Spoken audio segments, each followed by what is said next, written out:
Everything feels like it's collapsing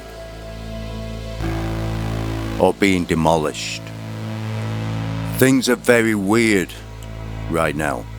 There's a historic vibe shift going on, and it's difficult to know how to deal with it all. As political landscapes dissolve, hospitals which are so expensive that it's cheaper to die, lawyers who charge so much it's cheaper to plead guilty, the jails are full and the madhouses closed, the place where the masses elevate fools into rich heroes.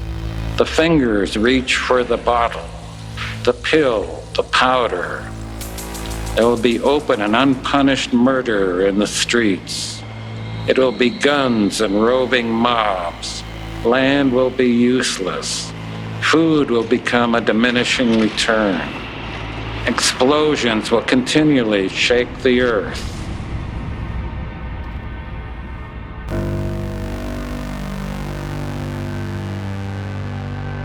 When we're doom scrolling, it feels very much like this is the end. That we're just passive observers to the last stages of humanity. And when you're scared, half your brain shuts down, so it makes it impossible to do anything about the situation. The nervous system takes over and the upper brain is paralysed. Our lower brain is the same as in other animals, but the upper brain is what makes us human. Humans are abstract. We use culture, art, music, literature, film to understand the world around us.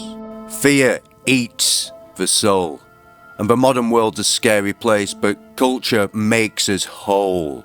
It lets us create a new future. With art, we see the world differently, and we can change that world. Like all authoritarians, the members of the Broligarchy, the Nerd Reich, have a fatal flaw. They're rigid in their thinking. They can't adapt. And adaptation is creativity. Creativity is often seen as being very feminine, but it's got no gender. It's just flexibility of thought. Children learn through playing. And culture, art, is how adults play. They play with the rules of what it's possible to say and do. Sometimes living under tyranny, the only thing you can do is sing. Or just laugh at the absurdity of it all.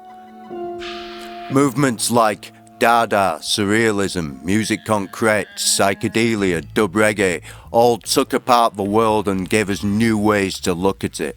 In the 20th century, jazz musicians bent the rules of Western harmony to their own devices. They made new shapes out of them. They used different forms of rhythm. That's why certain people refer to it as degenerate music. Certain people don't like music that doesn't play by the rules. Certain people don't like culture that doesn't play by the rules. But that's the role of culture. The writer Elias Canetti, after the Second World War, wrote about the madness of crowds.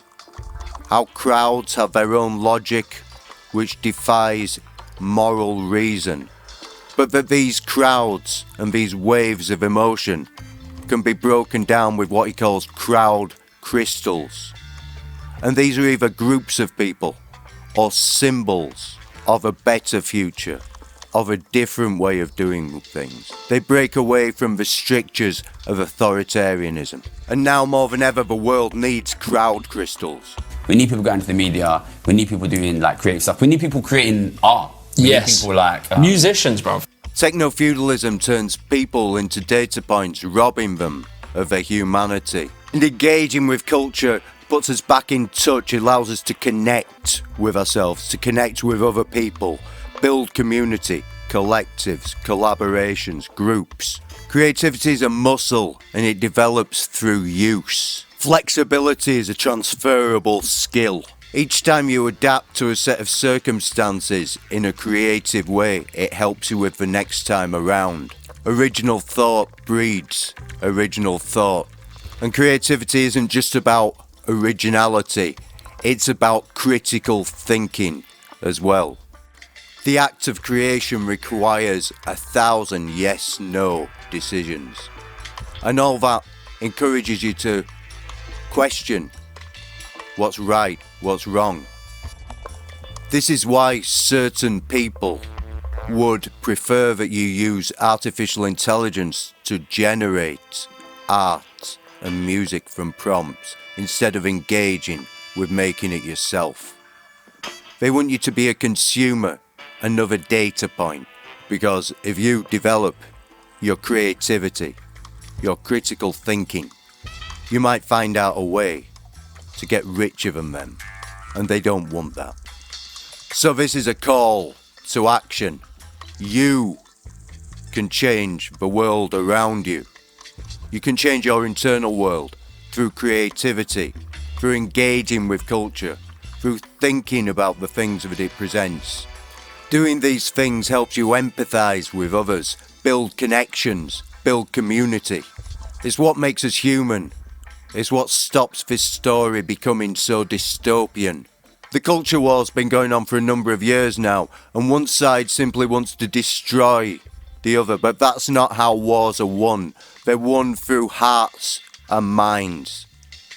And hearts and minds are made by the culture.